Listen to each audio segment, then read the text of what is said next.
अब हम बात करते हैं दलितों और आदिवासियों के अधिकारों की रक्षा कैसे की जाए। क्या कोई ऐसा कानून है? कानून है तो उसके अंदर क्या क्या धाराएं हैं जिसका हमें ज्ञान होना बहुत जरूरी है। ये केस स्टडी के माध्यम से आपको समझाया जा रहा है। गांव का नाम है जकमालपुर, याद रखना आप। गांव का नाम जकमालपुर। जकमालपुर गांव में एक लड़का जिसका नाम रत्नम, उम्र 20 वर्ष और इंजीनियरिंग की पढ़ाई कर रहा है।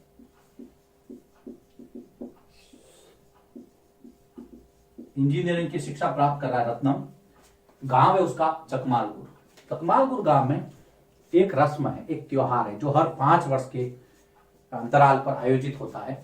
तो जकमालपुर गांव, इसके अंदर एक त्योहार प्रत्येक 5 वर्ष के बाद में आयोजित होता है।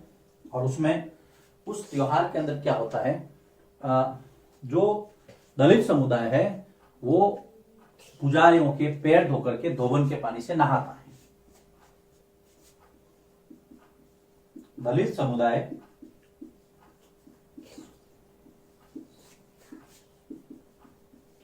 पुजारियों के पैर धोकर धोवन के पानी से, मतलब जो मैला पानी है जो पैर धोने के बाद में बचता है उससे धोवन के पानी से नहाता है। और इस बार जो बारी थी वो थी रत्नम के परिवार की। रत्नम ने यह रस्म निभाने से मना कर दिया, याद रखना। रत्नम ने यह रस्म निभाने से मना किया तो गांव के जो लोग थे वो उससे नाराज हुए और उसका क्या कर दिया, बहिष्कार का मतलब होता है परित्याग करना। रत्नम ने विरोध किया। अब रत्नम ने क्या दलील दी? लोगों ने कहा कि देखो रत्नम, अगर तुम नहीं करोगे तो देवता तुमसे नाराज हो जाएंगे। तो रत्नम की जो दलील थी वो बहुत गौर करने लायक थी। जैसे रत्नम की दलील क्या थी? रत्नम की दलील थी कि जब मेरे परिवार का कोई व्यक्ति आज तक मंदिर नहीं गया, मंदिर के अंदर प्रवेश नहीं किया, जब मेरे परिवार का कोई भी व्यक्ति आज तक मंदिर नहीं गया तो भगवान मुझसे क्यों नाराज होंगे। बहुत अच्छी दलील थी। और वास्तव में देखिए, शिक्षा होती है ना, शिक्षा तर्क को जन्म देती है और तर्क अंधविश्वास को काटता है।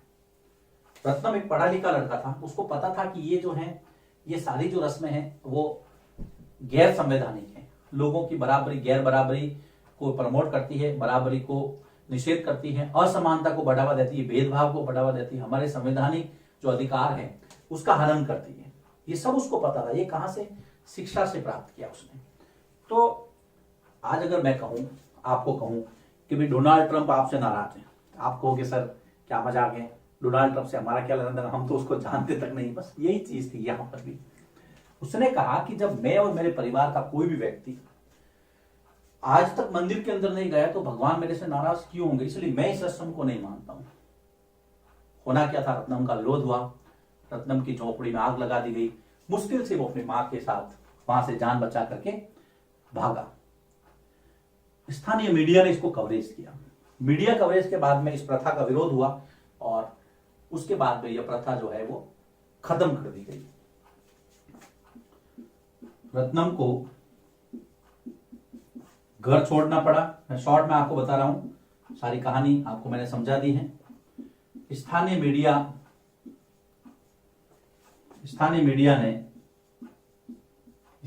के कारण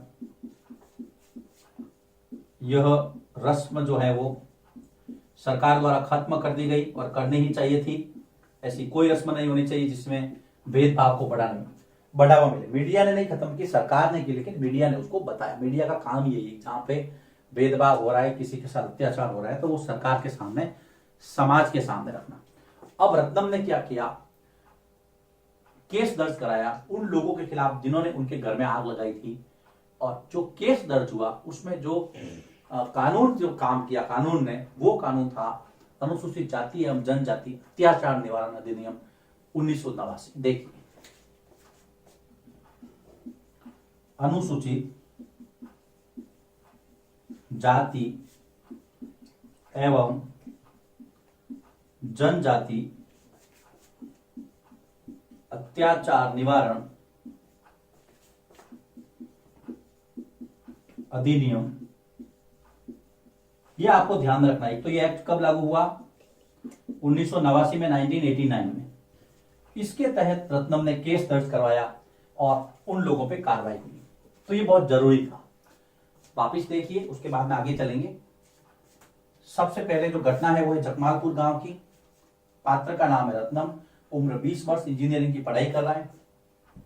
एक त्योहार होता है जिसमें दलित समुदाय द्वारा पुजारियों के पैर धो करके उसको धोवन से नहाया जाता है। रत्नम की बारी थी तो रत्नम ने इसको ये रस्म निभाने से मना कर दिया। उसने कहा मैं नहीं करूंगा।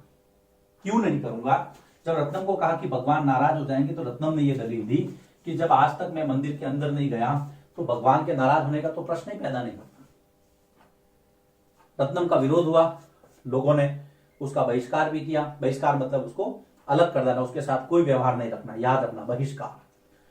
तो रत्नम को घर छोड़ना पड़ा। लेकिन स्थानीय मीडिया एक्टिव थी तो सरकार ने ये रस्म जो है वो खत्म कर दी और रत्नम ने लोगों के खिलाफ जिन्होंने उसके साथ अत्याचार किया था उस पर अनुसूचित जाति एवं जनजाति अत्याचार निवारण अधिनियम 1989 के तहत ये केस दर्ज कराया, जिसमें दलितों और आदिवासियों के साथ में जो अत्याचार और अमानवीय व्यवहार है उसको रोकने के लिए अधिनियम बनाया गया है। यह अधिनियम किसके बनाया गया है?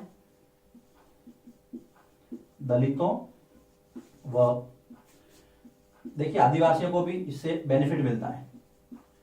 दलितों व आदिवासियों के साथ हो रहे अत्याचार,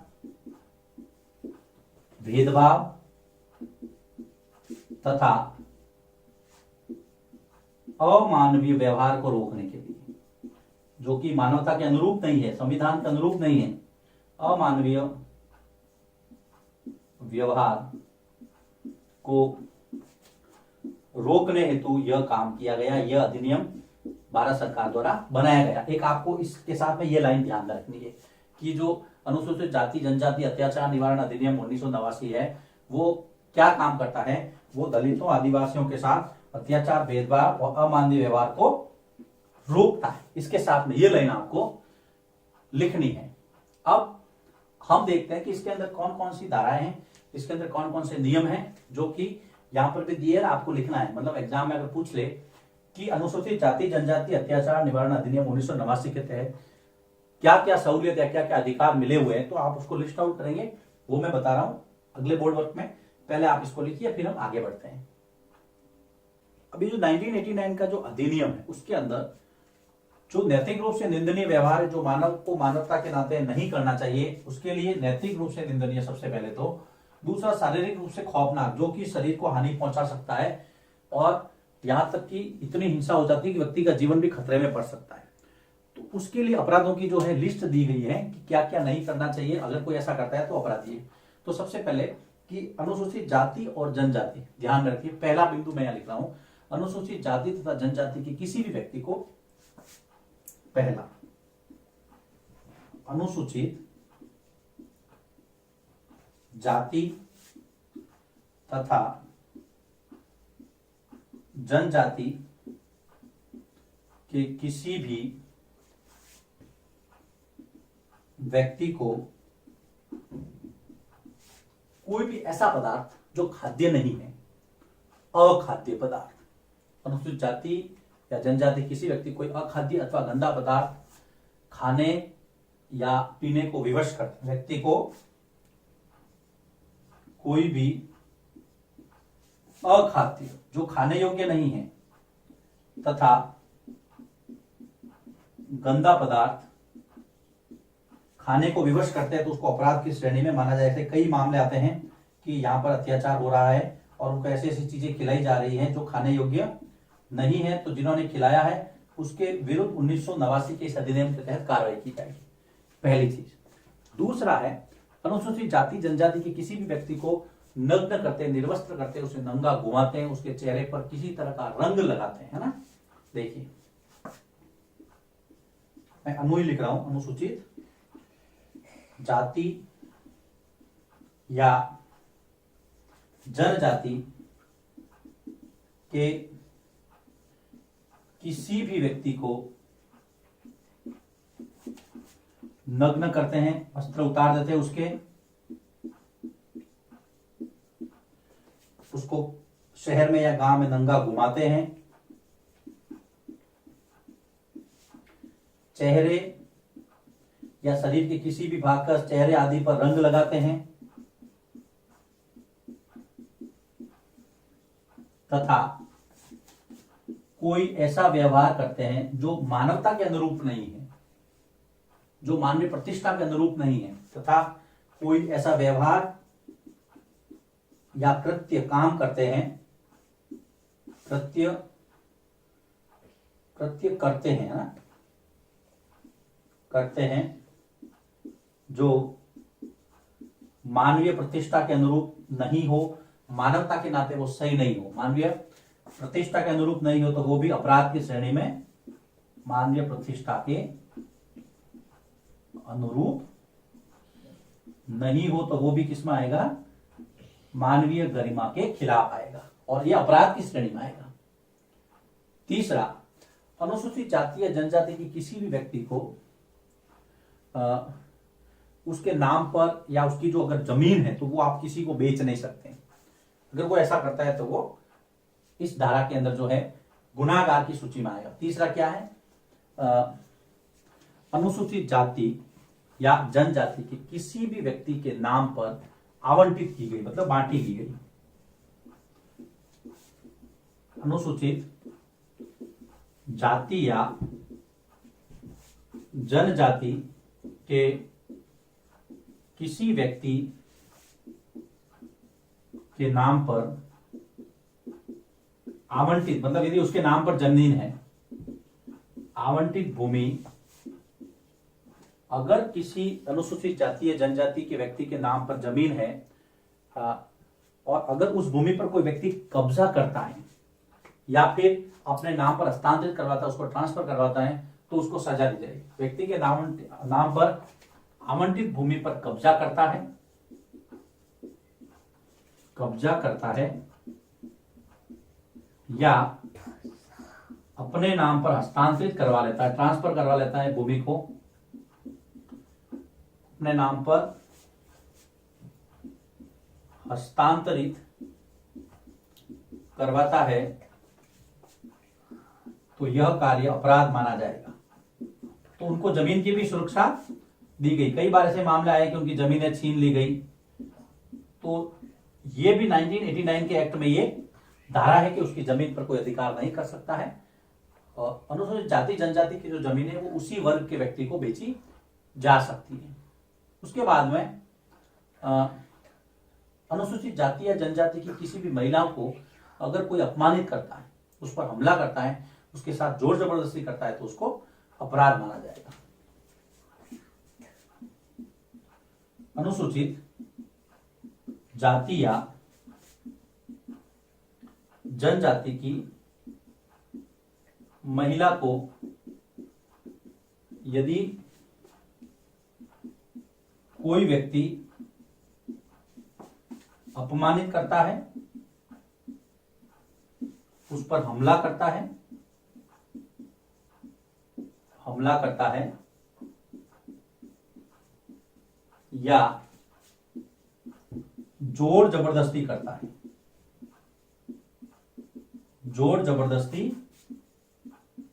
करता है तो इसे अपराध माना जाएगा।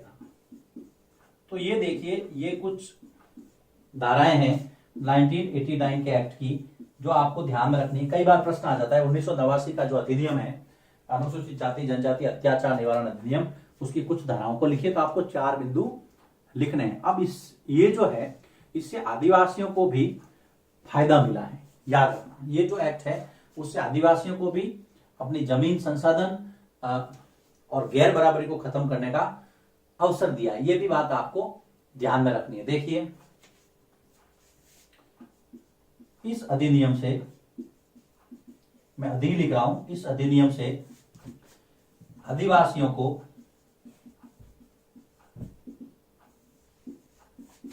अपनी जमीन, वन संसाधन तथा बराबरी का अधिकार मिला है। उन्होंने भी इसका इस्तेमाल किया है।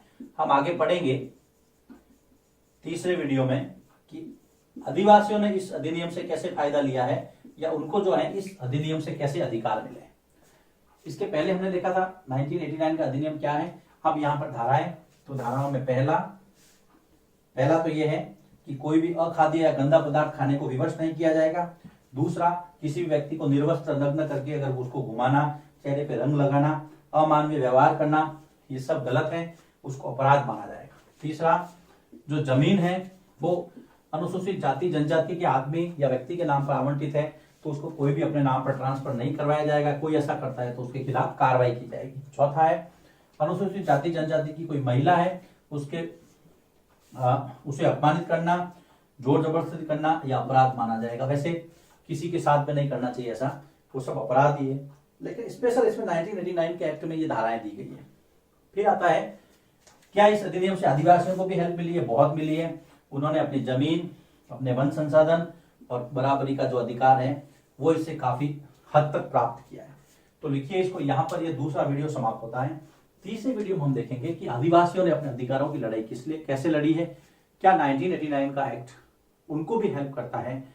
इसके अलावा समाज का एक और वर्ग जो हाथ से मैला उठाता है, गंदगी साफ करता है, उसने अपने आप को किस प्रकार से हाशिए से मुख्य धारा में जोड़ने के लिए सरकार ने या उसने खुद ने क्या क्या प्रयास किए हैं। नोट कीजिए इसको। अब हम बढ़ते हैं तीसरे वीडियो की ओर।